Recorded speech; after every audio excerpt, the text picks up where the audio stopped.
BackStreet Blab here with another one. It's Summer. And Dominic. And today we're on the corner of Hayford Court. And so today we're going to be talking about the Kite Runner because we just finished the book and we decided what better thing to do than to talk about it. So let's get right to it. Okay, first things first, Summer, what were your initial thoughts of the Kite Runner? So, I wasn't really excited going into the book because we had read Things Fall Apart a couple months ago and I didn't really like the book. But, as the story progressed and I just saw all the plot twists, it just pulled me in more and more. Yeah, same.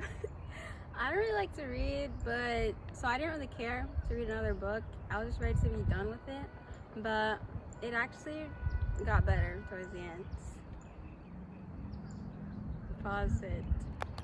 Okay, next thing we're going to get into the key elements of the story. So basically the characters, the settings, the plot, the themes, symbolisms, all that good stuff. So first, Summer, what did you think of Amir? I thought he was like a weakling all throughout the story. We got what is it called? Foreshadow when Raheem Khan was like, oh yeah, a way to be good again. But I just feel like him adopting Sohrab was like such a lackluster ending, and he had character development, but he didn't really grow. Like, he got beat by Seth twice. He had to have Hassan and Sohrab save him. Like, I mean, you're a grown man and that little boy had to come in and save you? Like, are you joking? It's very sad. It's very sad. Very sad. Okay, what I think of Amir, I agree with you, but I don't know. I stopped caring, so I don't really have an opinion. What do you think of Hassan? Hassan did not deserve to go down like that. He deserved a better ending. He deserved to have lived the fullest life with his wife, and he finally got to know his mother, even though she died 4 years after. And he didn't even really get to spend time with Sohrab before he died. Such a sad death. For real.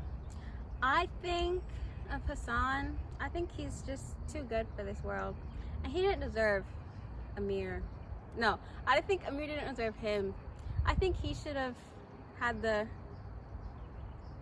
everything that Amir had. Okay, what do you think of Sohrab? He's my favorite character, so yeah, even though we only met him near the ending of the book, he's really like Hassan. I feel like he's just too good for this world, like how you said Hassan was. And I feel like we should have got an epilogue about for real. Anybody talking but Amir. He talked too much, in my opinion. They should have had some other characters speaking throughout the book. Give us something else. Give us a deeper understanding of other characters than just Amir. Right, yes. A Hassan POV about the incident would have been great. I need to know what everybody's thinking. For real. Oh, so moving on to plot. Summer, you talk about this. Moving on to plot, I don't even know what to think. It was just a lot going on. I could see how there was a flow throughout the story, but if you asked me to tell you what the climax was, what the following action was, I would be stuck there.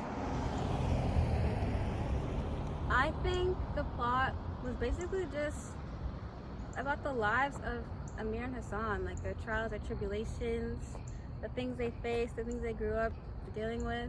But so what about the climaxes? There were a lot, as I said before, there was a lot happening throughout the book, but there had to have been one climax that really stood out to you. I mean, definitely chapter 7, the whole sexual assault thing. But other than that, because that's a basic one, we all know that's the climax.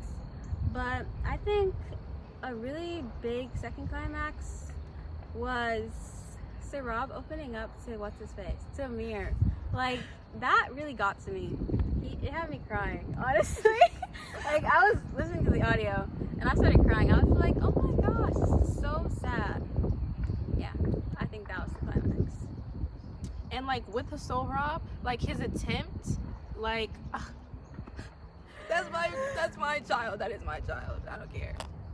Okay, next theme, I'm passing on to you, Dominic. Thank you.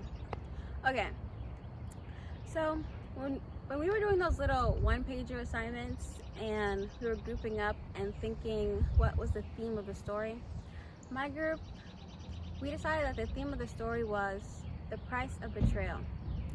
So, Summer, I want to ask you, what do you think really ties into that price of betrayal?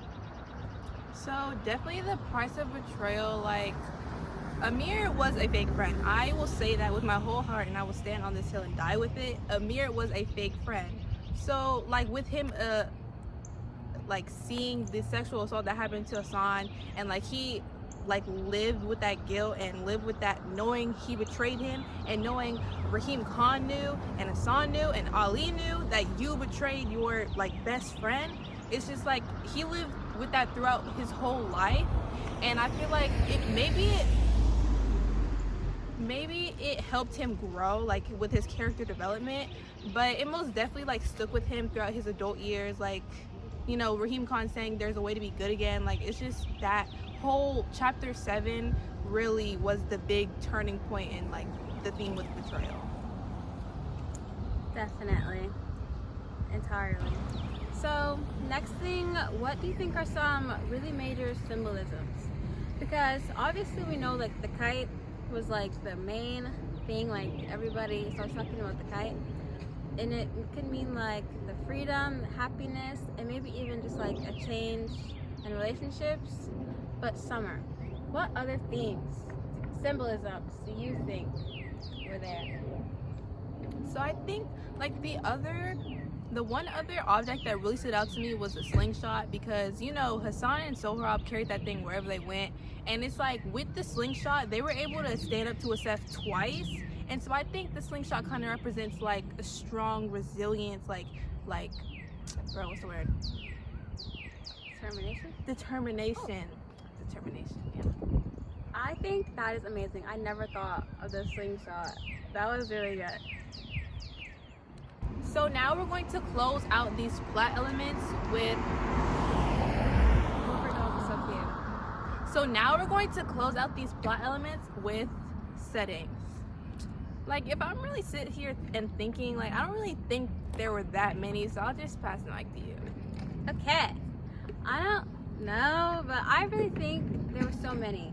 Like there was Baba's house.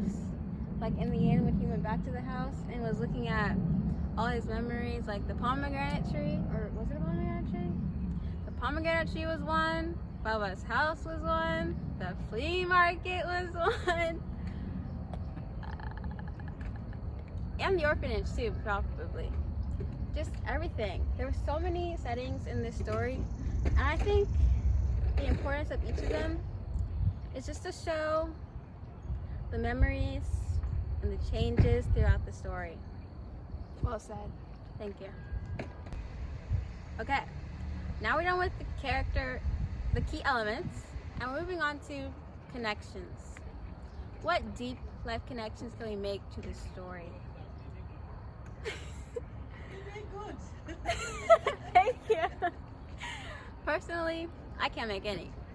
But I think if we really think about it, there's so many connections we can make to our last story, Things Fall Apart. Ooh. So for instance, we can think about the perception these characters had on themselves based on how others reacted to them. Or we can think about how tightly they held their relationships with other people. Summer, what do you think? I totally agree. Like just thinking back to Things Fall Apart, like we can really see that Okonkwo was like too scared of coming off too feminine, so like he kind of had a strained relationship with like his many wives and sons and daughters, because with his sons, like I'm pretty sure there was one son like who didn't want to like follow in the path of him, so he was kind of like disappointed in him, and he thought he was kind of like too feminine. And that can also be connected to how like Amir saw Hassan more like as a servant because he was in Azara, even though like behind closed doors they were like really close friends, and they like played together. But once they got out into the roads and like came face to face with the Seth, it was just like they weren't even friends anymore because he was in Azara. So this is the last segment of our podcast For the day. BackStreet Blab, and we're just gonna close it all off with our recommendations and reviews. Feedback. So Is feedback? Okay. So, like, I think I would give this book a solid, like, a 4.5, just because I, for one, do not like characters being killed off. Like, maybe it contributed to the flow of the story, but my man Hassan did not deserve that. I don't care. And like what I said before, I would really like an epilogue just to tie everyone's lives up, like all the loose ends. I would really like to see how Sohrab grows up, like with his half uncle, and I need to see more. So yeah, I would definitely like a better ending to Sohrab's life, and I would definitely like a better ending to his father's life, but that is neither here nor there, so whatever. Do you have any feedback you'd like to give to Husseini? Oh, yes. So I'd rate this book a 4.5. It was pretty good. Towards the beginning, I couldn't care less, as I kind of said earlier, but it definitely got better. It got more into my interest. But feedback, I don't know. Recommendation, I would recommend this book to people who like stories about the past, stories on redemption, and maybe even stories on family dynamics.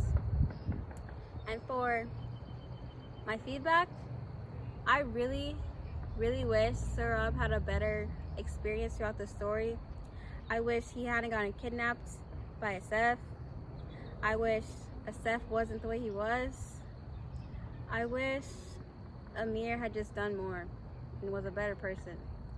And I wish that they hadn't lied about them being related. Yeah. All in all, this is what we thought of Kite Runner. Kite Runner! You can catch us on our next podcast.